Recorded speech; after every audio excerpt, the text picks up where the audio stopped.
Well, hello, we have a small technical difficulty, so we're not going to have an intro video. But I just want to say welcome to Marketing Ideas for Printers This Week in Odyssey webinar, where subscribers to Odyssey, the print MIS from Marketing Ideas for Printers, can discover what's new in Odyssey and learn about best practices to help Odyssey to its fullest. We will be presenting these webinars every other Wednesday, which coincides with our Odyssey release notes. I'm Trisha Dominguez, the Customer Care Team Leader, and I'm joined by Dave Holton, President of Marketing Ideas for Printers. So I say, let's get started. All right. You know what? I was tempted just to hum along our theme music with that, being we didn't have that video going, but I think everyone's glad I didn't. So back over to you, Trish. We made it work. We're going to still be presenting these webinars every other Wednesday morning, depending on where you're located. So please note the time change is now 11 a.m. Central. And these Odyssey release notes are still being released every other Monday. We just happened to change the week for this webinar to give ourselves a little extra time to review them before presenting the information to our viewers.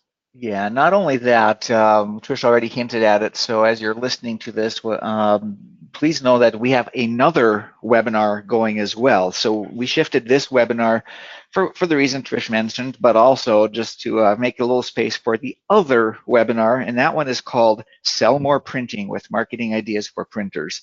And so that one's on the other every other Wednesdays. And I would encourage you to sign up for that one. We've had a great response. We were only a couple episodes into that, but already hearing some really good things from the people that are showing up there. So take some time out for that if you can as well.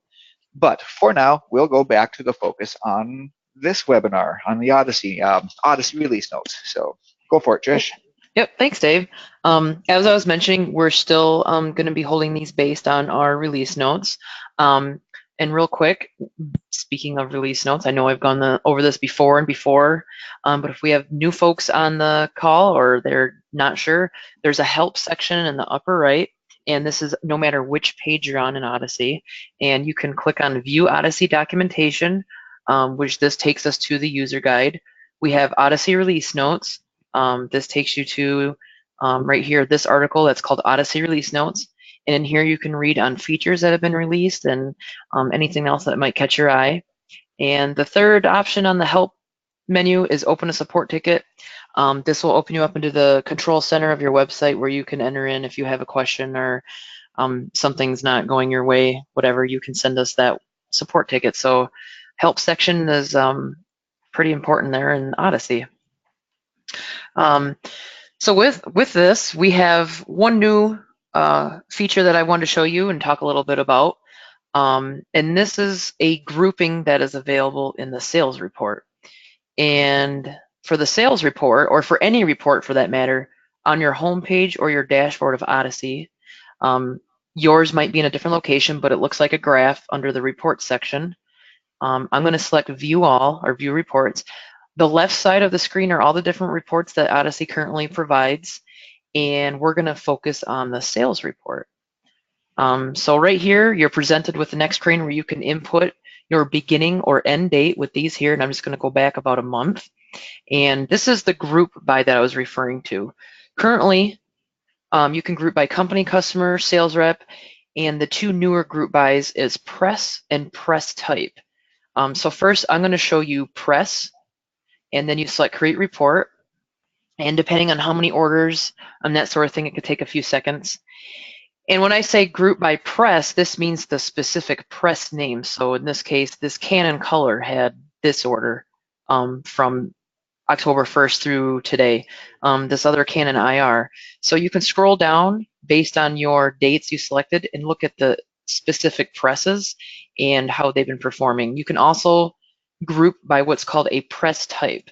So this groups all your presses into one type. So all your digital presses, all your wide format presses, maybe all your offset presses. So as I scroll down here, we've got some digital presses above. Here's the output, envelope, and wide format.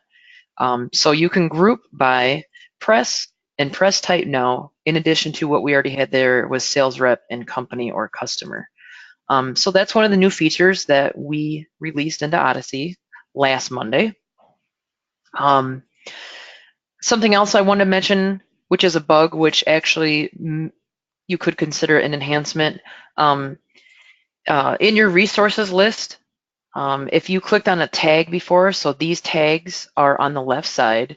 If you clicked on a tag, before you would have to scroll up and down if you had a lot of resources in the list, but now, as an example, it automatically takes you to the very top of this page. So I might have been way down here.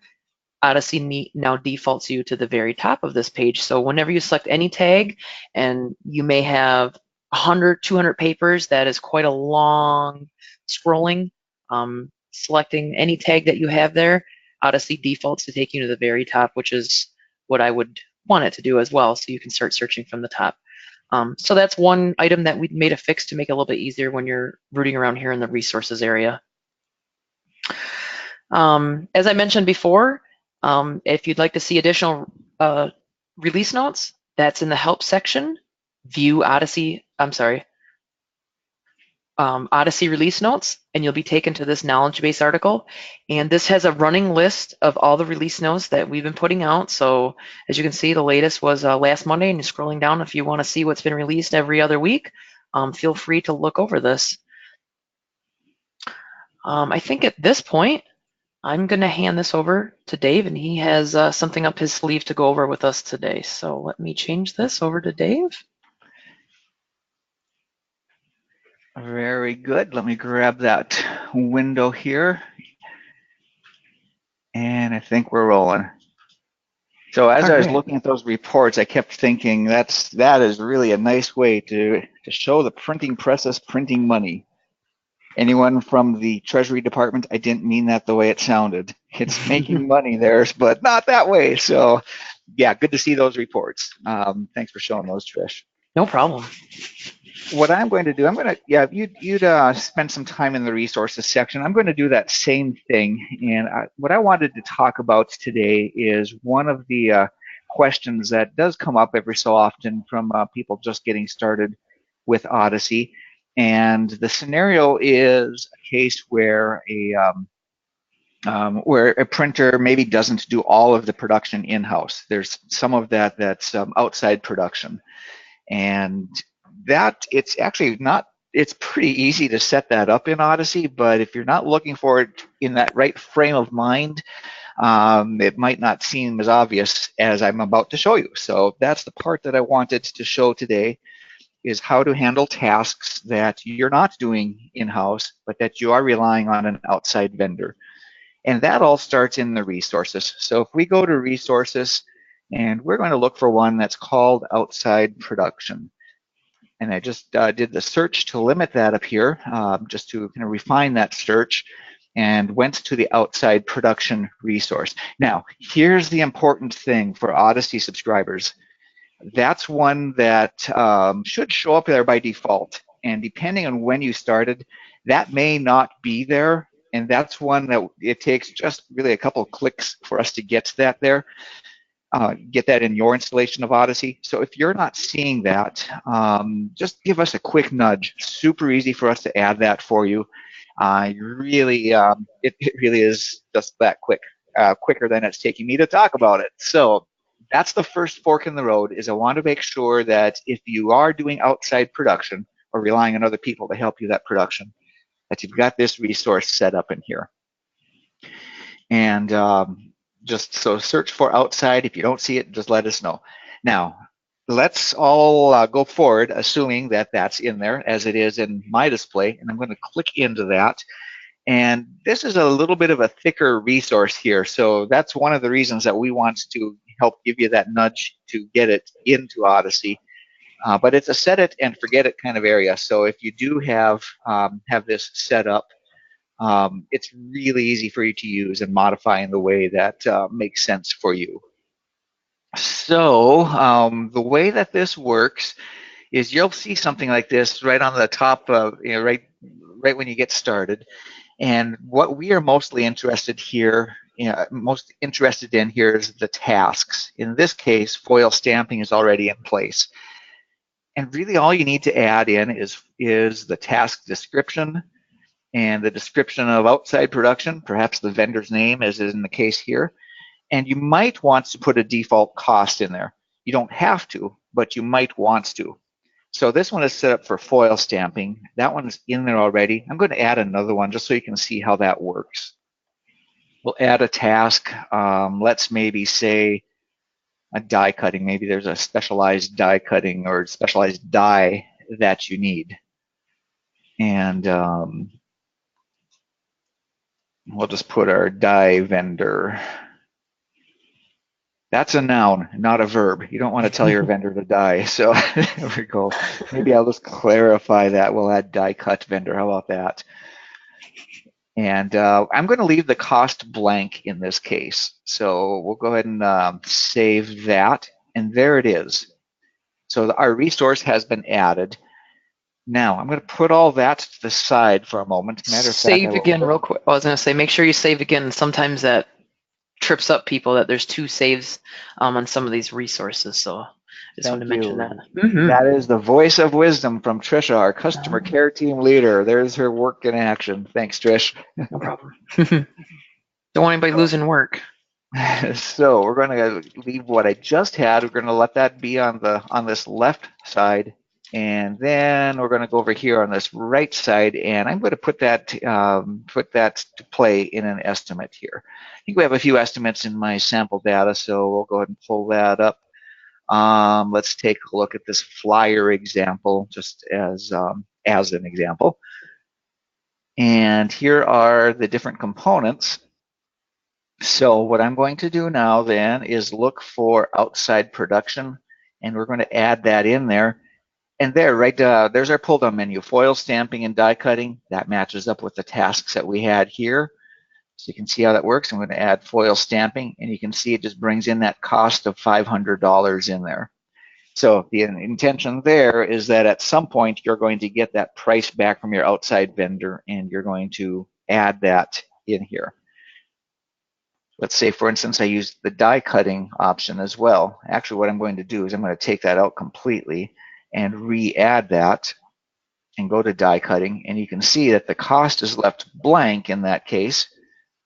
That's what I did over here when I set it up. I left the cost blank. And so then you'd be prompted to add in your cost there. And it'll carry through over to all 3 columns there as well. So that is it. That's what I wanted to show that how we can add in an outside production resource and the tasks associated with that. Maybe one other thing I'll mention is the way that this is set up is outside production is the resource. The individual tasks, those can be from multiple vendors. They don't have to all be grouped together by one vendor. It can be if you want them to be, but I think at least for a starting point, it would make sense just to build the tasks in regardless of which vendor that is, and then you can name them as you need to there. So that is the peek at how to do outside production. And we have enough time, I think, Trish, correct me if I'm wrong, but I think we're still in our time limits here. Can I go one more? I would say yes. Let's check out what else we can take a look at in our time limits here. All right. I'm going to show another one. I actually kind of stumbled across this one almost by accident. And I know this is one, Trish, that you had mentioned in a previous webinar. And I think it's worthwhile for us to bring a little more attention. At least it was to me. And I'm just going to add a general purpose resource in this case. One of the things that I thought was really helpful here is this little gear icon. I know you've mentioned that before, but sometimes if you're thinking in terms of of time and the quantity, and sometimes you're in one scope of thinking minutes or hours or whatever it is, it can be a little bit tricky if you get a lot of math going in your head to know how that all sorts out. So this helps you do the math. If you have some targets that you're already aiming for, before I fill that in, you can see that we have a blank run speed, but then we also have our hourly rate and your make ready time. Keep an eye on your hourly rate and your run speed here as I fill this out. So if we know that we want to charge $25 per thousand for whatever it is, you have to find your own version of it, and it takes how many minutes to do 1,000. again, what is it? We don't know, but whatever resource you're creating, you have to have that in mind. Well, now instead of getting out your calculator and your spreadsheets and your pencils and your papers and losing a night of sleep, you just put it in here, calculate, and it's going to drop in the math for you. You can still tweak that, of course, but that's what you're aiming for. It's pretty neat to do that because that can, in some cases, be a little bit of an eye opener too. Because Odyssey is cost based, we want to make sure that you're getting the cost, you're covering the cost for every resource that you add. This is another way that shows how easy it is to do that. That's very helpful. Thank you for showing that. Like you said, I had maybe had mentioned it, but we didn't go into detail. And now we can see Odyssey in action when you input those two values for that little gear icon and how it can automatically calculate so you're not losing that night of sleep. Yeah, yep. Well, I think, Trish, is this the part where if the video was available, we'd normally be playing it? Yes, if we had a wrap-up video, we would be playing it, which would have a quick survey at the end. I do not know if that would be available in this case. I think we'll have the survey. So I know I threatened to hum their theme music at the beginning. So I'm going to do that now, Trish, and you can take us out. Boom, boom, boom, boom, boom, boom, Well, boom, thank you boom, for boom, joining us boom, this boom, edition of boom, This Week in boom, Odyssey. boom, boom, Remember boom. to stick around until the end for a quick survey, and we appreciate your feedback. Thank you. We'll have the video for you next week so you don't have to listen to me humming. Thanks for showing up, everyone. Stay tuned for the survey. Thank you.